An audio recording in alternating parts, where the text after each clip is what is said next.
Sayembara Abu Nawas dalam mencari anak angkat.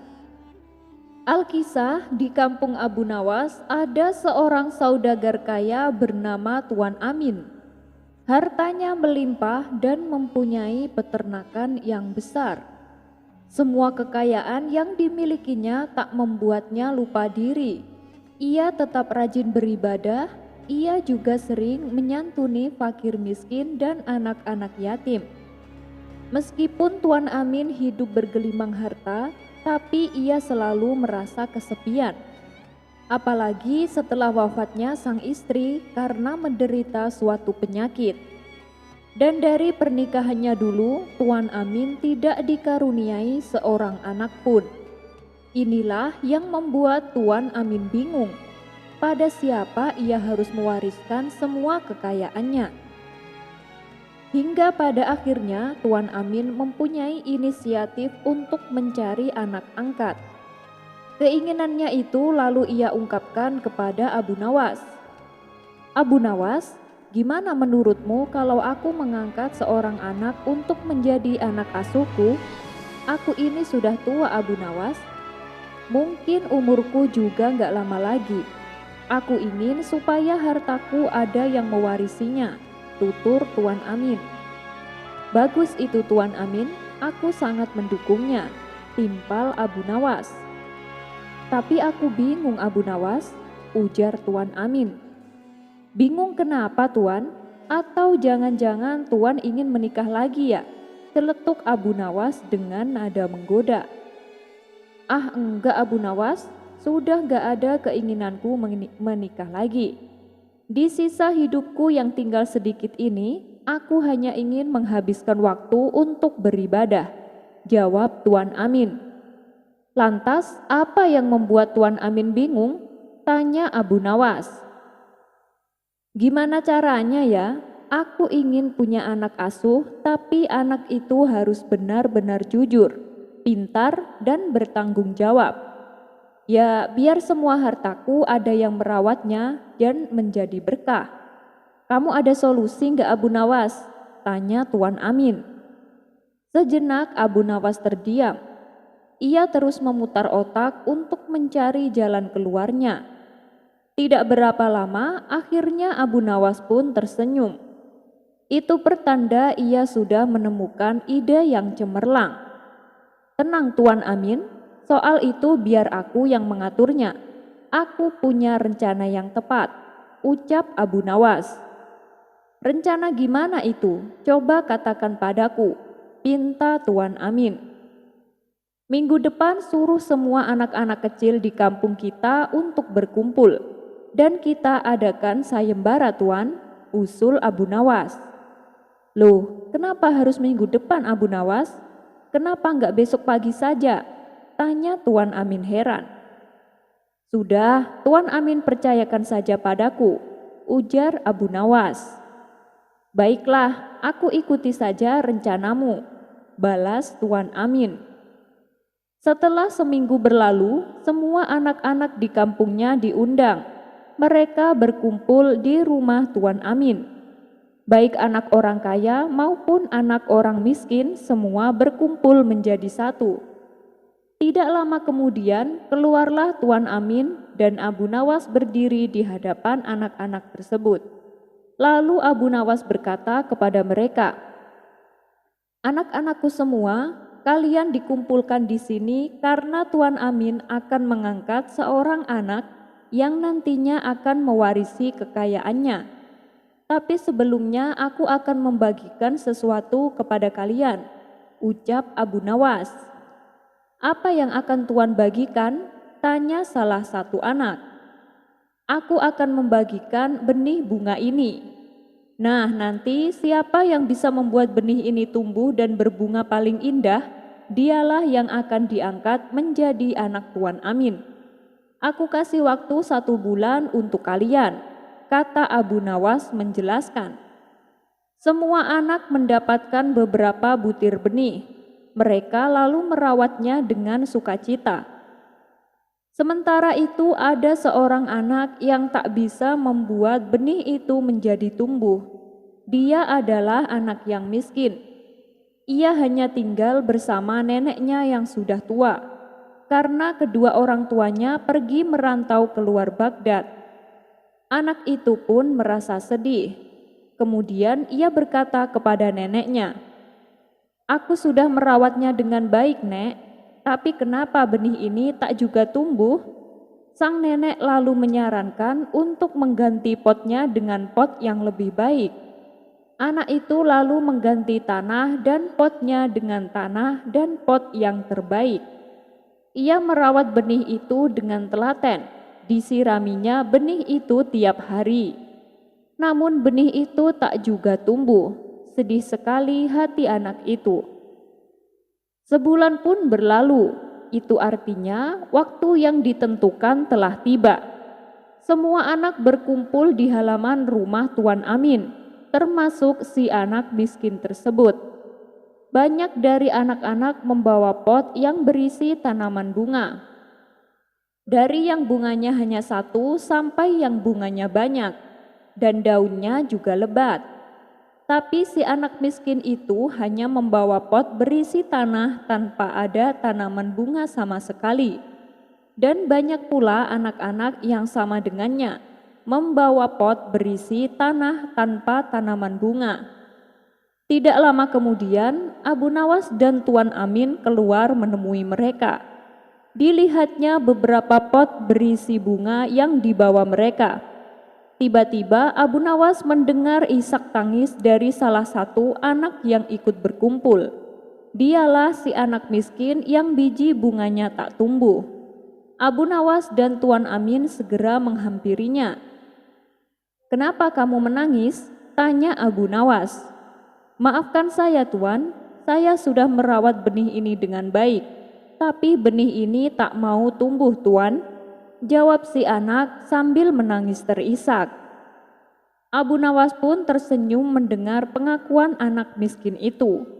Lalu ia langsung mengumumkan di hadapan mereka bahwa anak yang bernama Ali Mustafa yang menjadi pemenangnya dan akan menjadi anak angkat Tuan Amin.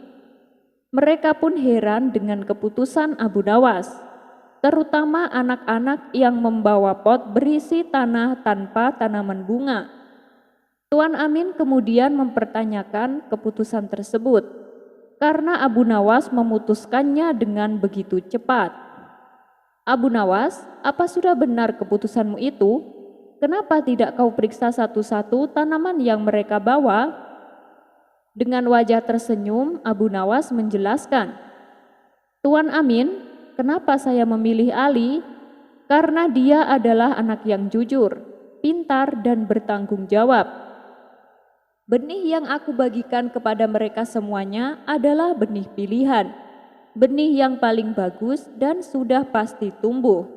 Makanya Ali yang menjadi pemenangnya, karena tanaman bunga yang dibawa Ali adalah tanaman yang paling bagus, paling banyak bunganya, dan paling lebat daunnya. Itu membuktikan Ali adalah anak yang pintar dan bertanggung jawab.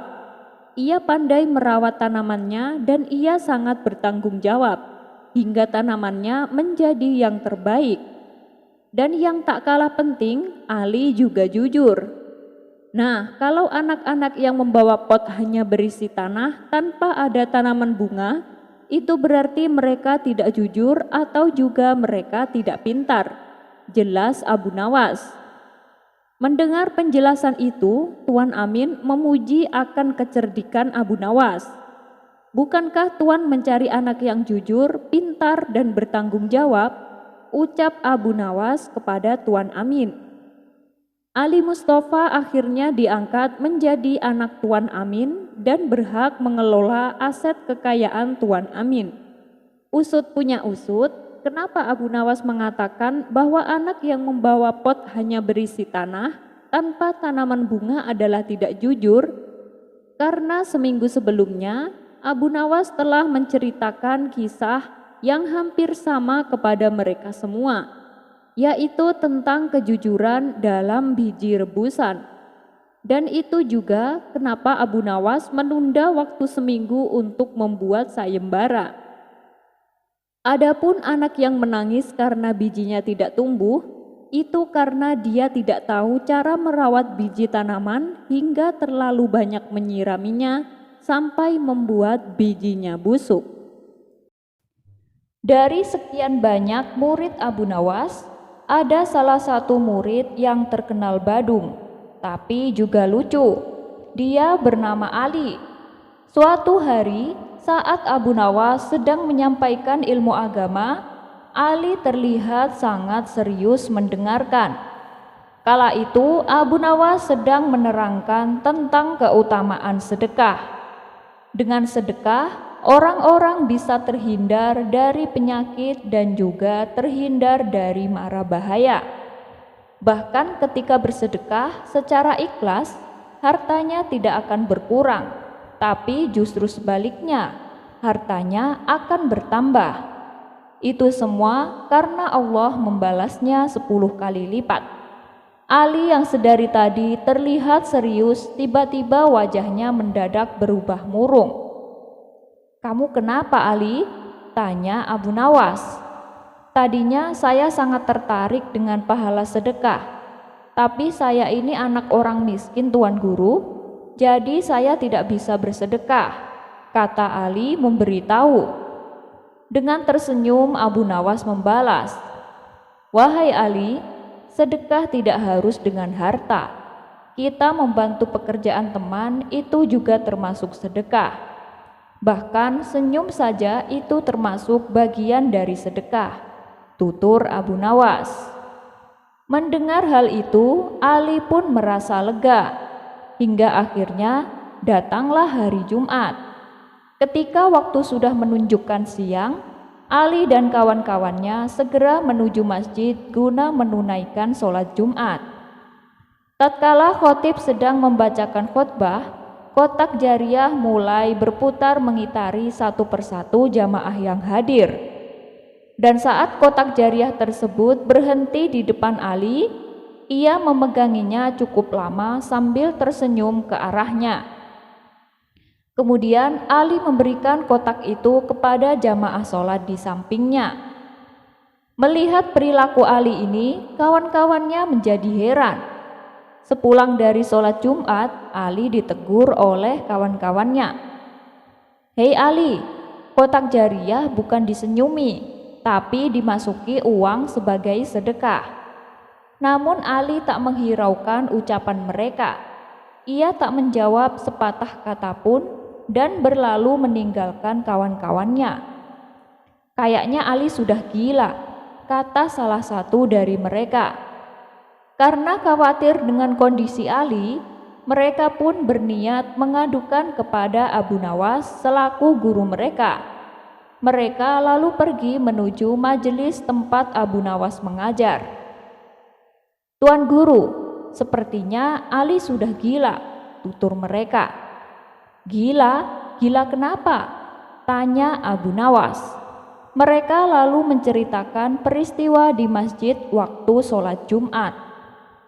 "Baiklah, panggil Ali ke sini," perintah Abu Nawas. Kemudian murid-muridnya ini segera membawa Ali ke hadapan Abu Nawas. "Wahai Ali, apakah benar yang dikatakan kawan-kawanmu itu?" tanya Abu Nawas. "Benar, Tuan Guru," jawab Ali. "Apa alasanmu berbuat demikian?" tanya Abu Nawas kembali. "Bukankah tempo hari Tuan Guru menjelaskan bahwa senyum juga merupakan sedekah? Berhubung saya tidak punya uang, maka saya sedekah pakai senyum," kata Ali menjelaskan. Seketika Abu Nawas terkejut dengan jawaban Ali. "Jadi maksudmu senyum ke kotak jariah tujuannya untuk sedekah?" tanya Abu Nawas memastikan. "Benar, Tuan Guru," jawab Ali. Mendengar hal itu, seisi ruangan majelis tertawa terpingkal-pingkal. Tantangan membawa 100 orang buta ke istana. Ada-ada saja usaha Baginda Raja untuk menguji kecerdasan Abu Nawas. Tak tanggung-tanggung, tantangan Baginda Raja yang diberikan kepada Abu Nawas sungguh tak masuk di akal. Berikut kisah lengkapnya. Kisah ini diawali ketika Baginda Raja bersama para pengawal berkeliling kota Baghdad. Ia melihat masih banyak rakyatnya yang hidup dalam kemiskinan. Kemudian masing-masing dari mereka diberikan bantuan oleh Baginda Raja. Saat tengah memberikan bantuan, datanglah pengemis buta menghadapnya. "Ampun Paduka yang mulia, saya ini orang miskin Paduka, dan saya juga buta. Berilah saya bantuan Paduka," pinta pengemis buta tersebut. Melihat di hadapannya ada seorang pengemis tua yang buta, hati Baginda Raja pun merasa sangat iba. "Ini kek, saya kasih uang dan makanan. Kalau kakek butuh apa-apa, datanglah langsung ke istana ya," ucap Baginda Raja. Setelah selesai memberikan bantuan kepada rakyatnya, Baginda Raja lalu kembali ke istana, berkumpul bersama para menterinya. "Saya masih teringat dengan kakek buta tadi. Saya merasa sangat kasihan padanya. Coba kalian cari tahu dan bawa ke sini. Masihkah ada rakyatku yang miskin dan buta?" kata Baginda Raja kepada para menterinya. "Ampun Paduka yang mulia, saya sudah mendatanya, dan alhamdulillah hanya ada satu, yaitu kakek buta yang sudah Paduka jumpai tadi," jawab salah satu menteri. Mendengar hal itu, Baginda Raja pun merasa lega. Tidak lama kemudian, terbesit di benak Baginda Raja akan sebuah ide untuk mengerjai Abu Nawas. Maka diperintahkanlah beberapa pengawal untuk memanggil Abu Nawas. Dengan sigap, para pengawal istana langsung berangkat menuju rumah Abu Nawas. Sesampainya di sana, salah satu pengawal berkata kepada Abu Nawas, "Tuan Abu, Anda diperintah menghadap Baginda Raja sekarang juga. Katanya ada tugas penting yang harus Tuan Abu laksanakan." Tanpa membuang-buang waktu, Abu Nawas beserta para pengawal langsung datang ke istana menghadap Baginda Raja. Melihat kedatangan Abu Nawas, Baginda Raja langsung menyambutnya. "Kemarilah Abu Nawas." Abu Nawas pun dipersilakan duduk di samping Baginda Raja. "Saya ada tugas yang harus kamu lakukan Abu Nawas. Kalau kamu berhasil, kamu akan saya kasih hadiah," ucap Baginda Raja. "Saya siap Paduka.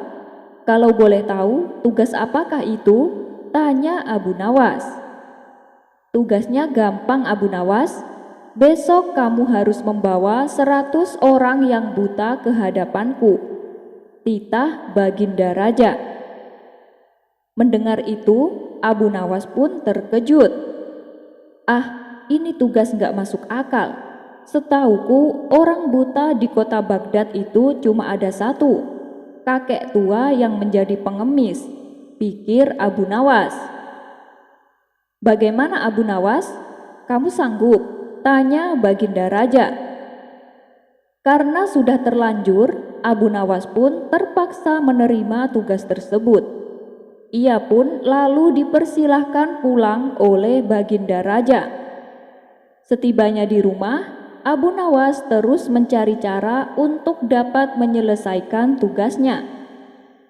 Setelah lama berpikir keras, tanpa sengaja matanya tertuju pada sebuah handuk miliknya. Dari situlah ia menemukan ide yang sangat cemerlang. Abu Nawas pun tersenyum bahagia. Pada keesokan harinya, tibalah saatnya Abu Nawas menunaikan tugasnya. Ia berangkat ke istana dengan melilitkan handuknya layaknya sorban. Abu Nawas sengaja berjalan melewati pasar dan keramaian kota agar menjadi perhatian orang-orang. Tentu saja hal ini mengundang gelak tawa. Hei Abu Nawas, apa yang kamu pakai itu? Tanya salah satu warga sambil tertawa. Ada juga yang berkata, "Woi Abu Nawas, apa kamu sudah gila? Apa yang kamu pakai itu?" Begitu juga saat ia melewati tempat lain. "Sorbanmu itu indah sekali Abu Nawas," kata seseorang sambil tertawa mengejek. Namun, hal itu justru membuat Abu Nawas tersenyum. Ia malah mengajak orang-orang tersebut untuk ikut bersamanya ke istana. "Kalian mau hadiah nggak? Ayo ikut aku ke istana," ajak Abu Nawas kepada mereka. "Ah, yang benar nih." "Ya sudah, aku ikut Abu Nawas," jawab mereka. Abu Nawas lalu melanjutkan perjalanannya bersama orang-orang yang tadi menertawakannya. Saat ia melintas di tempat lain, Abu Nawas kembali ditertawakan warga. "Hei Abu Nawas, apa yang kamu pakai itu? Seperti orang dungu saja kamu," celetuk salah satu warga. Abu Nawas segera menghampiri orang tersebut dan menawarkan untuk ikut, dengan iming-iming akan mendapat hadiah. Begitulah seterusnya. Setiap ada orang yang bertanya, Abu Nawas mengajaknya untuk ikut, hingga terkumpullah banyak orang bersamanya. Ketika mereka sudah sampai di istana, Abu Nawas langsung menghadap Baginda Raja. Melihat Abu Nawas mengenakan handuknya sebagai sorban, Baginda Raja pun langsung tertawa terpingkal-pingkal. "Hei Abu Nawas, apa yang kamu pakai itu?" Abu Nawas hanya tersenyum. Kemudian ia berkata, "Paduka yang mulia, saya sudah menyelesaikan tugas paduka. 100 orang buta yang paduka pinta sudah berkumpul di halaman istana," kata Abu Nawas. Sontak Baginda Raja heran mendengarnya. Bagaimana mungkin ada 100 orang buta? Padahal menurut data dari menteriku, hanya ada 1 orang buta di negeriku, pikir Baginda Raja. Karena penasaran, Baginda Raja lalu menemui mereka. Setelah Baginda Raja menemuinya, ternyata mereka semua matanya sehat dan normal. "Abu Nawas, mereka itu matanya normal dan bisa melihat. Kenapa kok kamu anggap mereka itu buta?" tanya Baginda Raja heran. Dengan santainya Abu Nawas menjawab, "Begini yang mulia, jadi saat mereka melihatku, semuanya bertanya kepadaku apa yang aku pakai ini. Padahal kan mereka sudah tahu yang aku pakai adalah handuk. Tapi mereka masih saja bertanya. Ya karena itulah mereka ini termasuk orang buta paduka. Jadi tugas saya sudah saya laksanakan dengan baik paduka, dan selanjutnya saya siap menerima hadiah dari paduka," jelas Abu Nawas. "Ya, boleh. Tapi tunggu dulu, aku hitung dulu jumlah mereka," kata Baginda Raja. Kemudian Baginda Raja memerintahkan pengawalnya untuk menghitung orang-orang yang ikut bersama Abu Nawas itu. Tapi setelah dihitung jumlahnya gak nyampai 100. Abu Nawas jumlahnya nggak nyampe 100, cuma 99, kata Baginda Raja sambil tertawa penuh kemenangan. "Loh, paduka sendiri tidak dihitung?" tanya balik Abu Nawas dengan santainya. Mendengar pertanyaan Abu Nawas itu, Baginda Raja terdiam sejenak dan akhirnya mengerti apa maksud Abu Nawas. Baginda Raja pun tersenyum dengan kecerdikan Abu Nawas. Ia pun lalu memberikan hadiah uang yang banyak kepada Abu Nawas. Sebagian uang tersebut lalu Abu Nawas bagi-bagikan kepada orang-orang yang ikut bersamanya. Telur rebus yang bisa menetas. Diceritakan ada seorang pedagang India membawa barang-barang dagangannya untuk dijual di kota Baghdad. Kemudian ia menyewa penginapan untuk beberapa hari, di mana di sebelah penginapan tersebut terdapat warung makan, dan ia pun memesan makan malam. "Tuan mau pesan apa?" tanya pemilik warung. "Saya pesan 1 ekor ayam panggang dan sebutir telur," jawab orang India. Setelah selesai makan, ia hendak membayarnya, namun si pemilik warung sudah keburu tidur. Terpaksa ia menundanya esok hari. Pada pagi harinya, ketika orang India terbangun, rombongan kafilahnya telah berangkat. Sementara si pemilik warung masih tertidur. Orang India itu sudah memanggilnya berkali-kali, tapi si pemilik warung tidak muncul juga. Karena terburu-buru menyusul kafilahnya, maka ia tak sempat membayar tagihannya. Secara kebetulan, setahun kemudian rombongan kafilah orang India tersebut menginap di tempat yang sama. Ia pun memesan makan malam di warung yang sama dengan menu yang sama seperti tahun sebelumnya. Setelah selesai makan, ia berkata kepada pemilik warung, "Tuan, setahun yang lalu aku berhutang makanan padamu." Si pemilik warung bertanya, "Memangnya apa yang tuan makan?" "Saya makan 1 ekor ayam panggang dan sebutir telur, seperti yang aku makan sekarang," jawab orang India. Kemudian si pemilik warung dengan hati-hati menghitung total makanan yang harus dibayar. "Semua jumlahnya 1.000 dinar, tuan," kata si pemilik warung. Orang India itu terkejut bukan main. "Apa? Tidak mungkin, mungkin kau salah menghitungnya," protesnya. "Oh tidak tuan, saya sudah menghitungnya dengan benar," ujar si pemilik warung. "Kau gila ya? Hanya 2 ekor ayam dan 2 butir telur harganya sampai semahal itu?" tanya orang India. "Tenang tuan, saya tidak mungkin meminta yang bukan hak saya. Tapi tuan malah menyebutku gila," timpal si pemilik warung. "Baiklah, tapi tolong katakan padaku apa alasannya.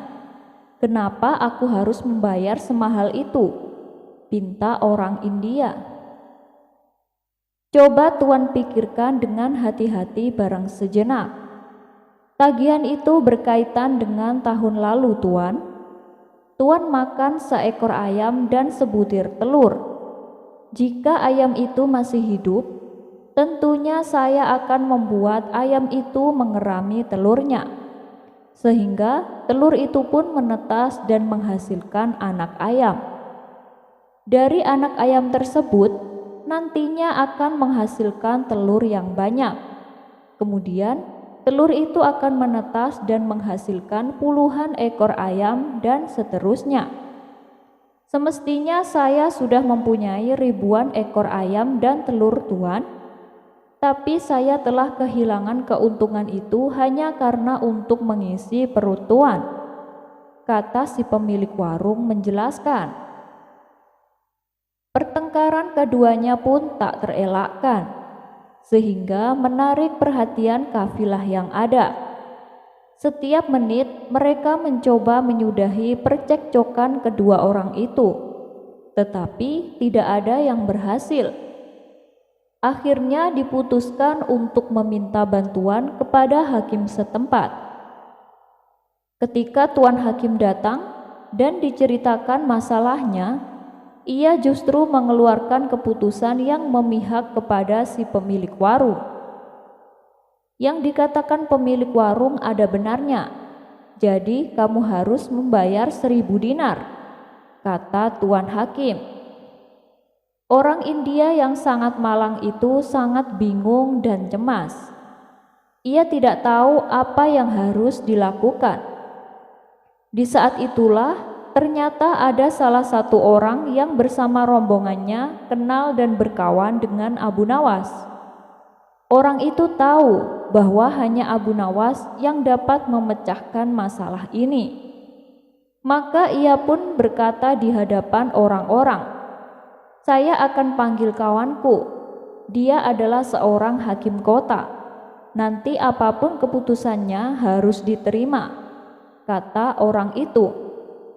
Mereka pun setuju. Maka pergilah ia ke rumah Abu Nawas. Sesampainya di sana, di hadapan Abu Nawas, ia menceritakan masalahnya.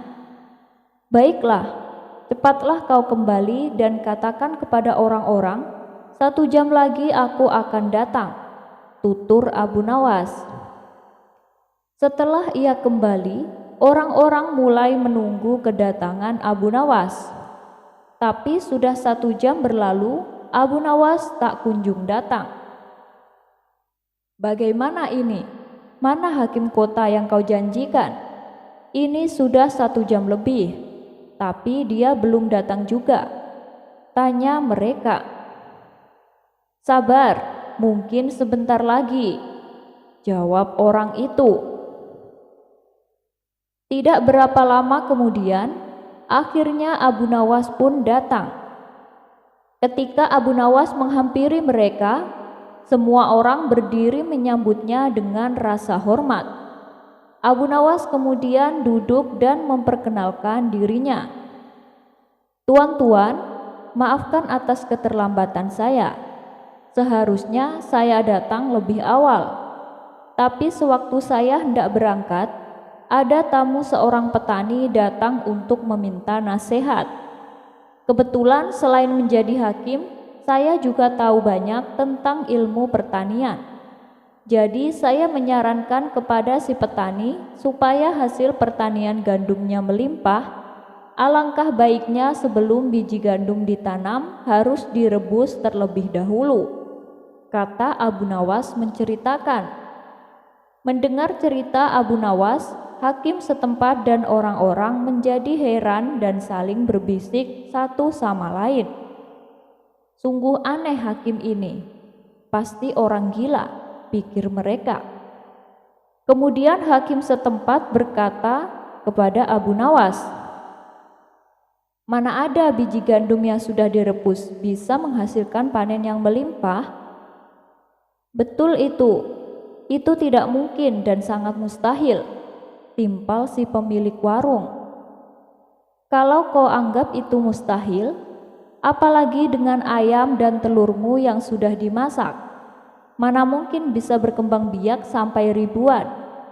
Coba katakan padaku, mana yang lebih mustahil?" tanya Abu Nawas kepada si pemilik warung. Semua orang terkejut dengan jawaban telak Abu Nawas. Sementara si pemilik warung hanya terdiam dan tak berani berkata sepatah pun. Tuan hakim setempat pun membenarkan apa yang diucapkan oleh Abu Nawas. "Anda benar, Tuan Abu, ayam dan telur yang sudah dimasak tidak mungkin dapat berkembang biak," ujar Tuan hakim. Akhirnya diputuskan bahwa orang India hanya membayar makanan sesuai dengan harga yang semestinya. Keduanya pun berdamai dan saling memaafkan. Topi sakti Abu Nawas. Dikisahkan Abu Nawas mempunyai tetangga yang sangat kaya raya. Tapi tetangganya ini terkenal sangat pelit bin bakhil. Beda dengan Abu Nawas, meskipun hidupnya pas-pasan tapi dermawan. Suatu ketika saat Abu Nawas sedang duduk santai di depan rumahnya, tetangganya yang kaya raya itu menghampirinya. Ia menghasut Abu Nawas untuk tidak menafkahi keluarganya agar jadi kaya raya seperti dia. "Aku memang ingin kaya, tapi tidak dengan cara sepertimu," ucap Abu Nawas. "Tapi kan yang penting kaya Abu Nawas," timpal tetangganya. Apakah kau ingin aku jadi sepertimu, meminjam segala keperluan dari tetangga, sedangkan hartamu sendiri tidak kau manfaatkan? Balas Abu Nawas. Lihatlah aku, hartaku banyak Abu Nawas, tidak seperti kamu, miskin dan tak punya apa-apa, kata tetangganya. Apa pentingnya punya harta tapi tidak kau manfaatkan? Tutur Abu Nawas. Bagiku melihat kilaunya saja sudah cukup Abu Nawas, jawab tetangganya. Beberapa hari kemudian, tetangganya ini kembali mendatangi rumah Abu Nawas. Ada apa lagi datang kemari? Mau menghasutku lagi? Tanya Abu Nawas dengan ketus. Jangan suka berprasangka buruk begitu Abu Nawas. Saya datang kemari ingin pinjam keledaimu, jawab tetangganya. Hartamu kan banyak, kenapa tidak beli keledai sendiri? Ujar Abu Nawas. Selama aku masih bisa pinjam sama tetangga, kenapa harus membeli keledai sendiri? Yang ada nanti hartaku berkurang, balas tetangganya. Memang benar-benar kamu bukan saja pelit, tapi bakhil, tutur Abu Nawas. Namun walau bagaimanapun, Abu Nawas tidak tega melarang. Ia pun meminjamkan keledainya kepadanya. Setelah waktu menjelang sore, tetangganya datang untuk mengembalikan keledai Abu Nawas. Ini aku kembalikan keledaimu, tapi saya minta bayaran 1 dinar Abu Nawas, kata tetangganya. Mendengar itu, Abu Nawas menjadi heran. Kamu yang meminjam keledai, tapi kamu yang meminta bayaran. Apa aku tidak salah mendengar? Tanya Abu Nawas mulai emosi. Jangan marah dulu Abu Nawas, dengarkan penjelasanku. Tadi sewaktu di jalan, keledaimu merasa lapar. Lalu aku membelikan dia rumput, jawab tetangganya. Apa kau tidak malu? Kamu sering pinjam keledaiku dan aku tak pernah meminta bayaran. Sudahlah, aku tak ingin bertengkar denganmu. Ini uang 1 dinar untukmu. Tapi ingat, jangan harap aku akan meminjamkan lagi keledaiku kepadamu, ucap Abu Nawas. Dengan senang hati, tetangganya mengambil uang 1 dinar dan pulang ke rumahnya. Sementara itu, Abu Nawas memikirkan sebuah rencana untuk memberi pelajaran kepada tetangganya. Siasat pun disusun. Abu Nawas pergi ke pasar membeli topi baru. Lalu ia pergi menemui penjual keledai dan membayarnya terlebih dahulu. Kemudian akan ia ambil di lain waktu. Kemudian dia pergi menemui penjual buah-buahan dan membayar harganya terlebih dahulu. Dia juga menemui penjual burung dan membayarnya.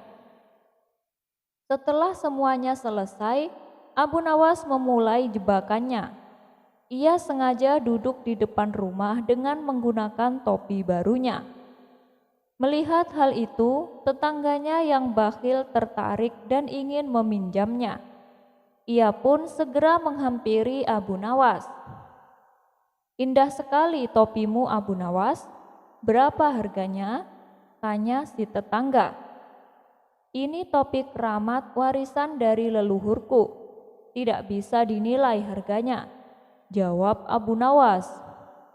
Keramat apanya? Kamu suka mengada-ngada Abu Nawas? Balas tetangganya. Kamu ingin bukti? Ayo ikut aku sekarang, ajak Abu Nawas. Mereka berdua lalu pergi ke tempat si penjual keledai. Mau ngapain kita ke sini? Tanya tetangganya yang terlihat bingung. Selama ini kan kamu selalu pinjam keledai. Sekarang saya akan belikan untukmu, balas Abu Nawas. Kemudian si penjual memberikan keledainya kepada Abu Nawas. Lalu Abu Nawas berkata kepada tetangganya, "Ini keledai untukmu, silahkan dibawa." Tetangganya senang bukan main, tapi rasa senangnya langsung berganti jadi takjub. Pasalnya, ia melihat ketika si penjual minta bayaran, Abu Nawas malah melepas topi dan menggosoknya. "Baik, sudah lunas," kata si penjual keledai. Abu Nawas lalu mengajak tetangganya ke tempat pasar buah. Setelah Abu Nawas mengambil buah dan memasukkannya ke dalam keranjang, ia cukup menggosokkan topinya dan si penjual buah langsung mengatakan, "Baik, sudah lunas." Begitu juga saat membeli burung. Cukup dengan menggosok topi, si penjual burung langsung berkata, "Baik, sudah lunas." Rentetan peristiwa tersebut membuat tetangganya heran dan terpana. "Sungguh ajaib, benar-benar ajaib," gumam tetangganya. "Hai Abu Nawas, juallah topimu kepadaku," pinta tetangganya. "Tidak mungkin, ini topi warisan, saya tidak berani menjualnya," sahut Abu Nawas. "Saya beli dengan harga 2.000 dinar, Abu Nawas," kata tetangganya. Abu Nawas terperanjat mendengarnya. 2.000 dinar bisa buat beli rumah baru, pikir Abu Nawas. "Aduh, gimana ya? Sebenarnya saya keberatan, tapi saya juga tidak tega menolak permintaanmu, mengingat kamu adalah tetangga dan juga sahabat saya," kata Abu Nawas berpura-pura. "Sudahlah Abu Nawas, juallah padaku," desak tetangganya. "Baiklah, kalau kau memaksa," jawab Abu Nawas. Setelah transaksi selesai, Abu Nawas pulang dengan membawa uang 2.000 dinar. Esok harinya, si tetangga mendatangi rumah Abu Nawas dengan penuh emosi. "Kamu telah menipuku, Abu Nawas." "Menipumu bagaimana?" tanya Abu Nawas. "Saat aku praktekkan ketika beli baju, si penjual tetap minta bayaran. Padahal aku sudah menggosok topi ini berkali-kali. Mana uangku yang 2.000 dinar? Ayo kembalikan, dan ini topimu. Topi ini tidak bisa bikin gratis saat belanja," ucap tetangganya. "Yang bilang bisa bikin gratis siapa? Aku kan hanya mengatakan ini topi warisan leluhurku, dan saya tidak menyuruh untuk meniru apa yang saya perbuat," kata Abu Nawas melanjutkan. Kini si tetangga telah mendapatkan balasan atas perbuatan yang dilakukan kepada Abu Nawas.